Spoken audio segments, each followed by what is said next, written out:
जब आपको ये लगे कि ये दुनिया बहुत मतलबी है और कोई आपका साथ नहीं दे रहा है, सब बस अपने स्वार्थ के लिए जी रहे हैं, तो श्रीमद् भगवद गीता का ज्ञान ऐसे वक्त में आपको हिम्मत देता है, आपको राह दिखाता है।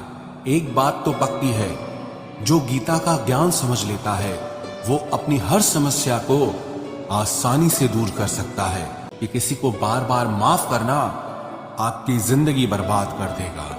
पांडवों और कौरवों के बीच जो महाभारत का युद्ध हुआ, उसका मूल कारण यही था कि दुर्योधन बार बार पांडवों के साथ गलत करता था और युधिष्ठिर उसे हर बार माफ कर देता था। और उसी का नतीजा ये हुआ कि महाभारत जैसा महासंग्राम उन्हें करना पड़ा।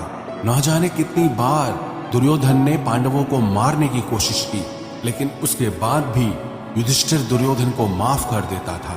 अगर यही गलती आप भी अपने जीवन में करेंगे, अगर आप किसी की बड़ी बड़ी गलतियों को फ्री में माफ कर देंगे, तो आपको चोट पहुंचाना वो अपना हक समझ लेते हैं।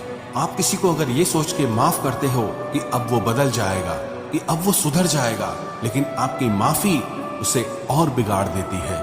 वो आपके साथ और भी ज्यादा गलत चलने लगता है, क्योंकि जिंदगी में बहुत सी गलतियां ऐसी होती है जिसकी कोई माफी ही नहीं होती है। अगर कोई आपके साथ विश्वासघात करता है तो उसकी कोई माफी नहीं है। अगर कोई आपकी जिंदगी पे हमला करता है या आपके जीवन को बहुत गहरी चोट पहुंचाता है, तो ऐसे कामों की कोई माफी नहीं होती। लेकिन अगर आप ऐसी चीजों के लिए भी लोगों को माफ कर दोगे, तो याद रखना, एक दिन वो आपकी माफी आपको बहुत बड़ा नुकसान पहुंचा सकती है। श्रीमद् भगवद गीता का तीसरा उपदेश यह है कि झूठे और गलत लोगों के सामने अपनी अच्छाई साबित करने की कोई जरूरत नहीं है।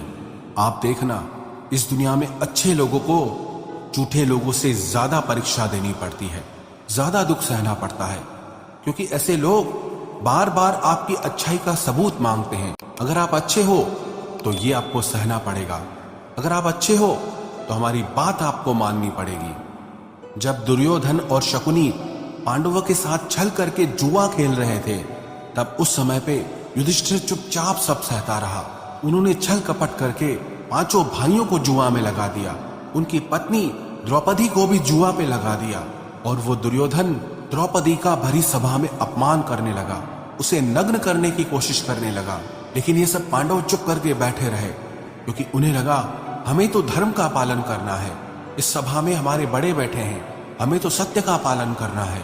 जो लोग सिर्फ छल कपट से जी रहे हैं, उनके सामने कोई जरूरत नहीं है कि आप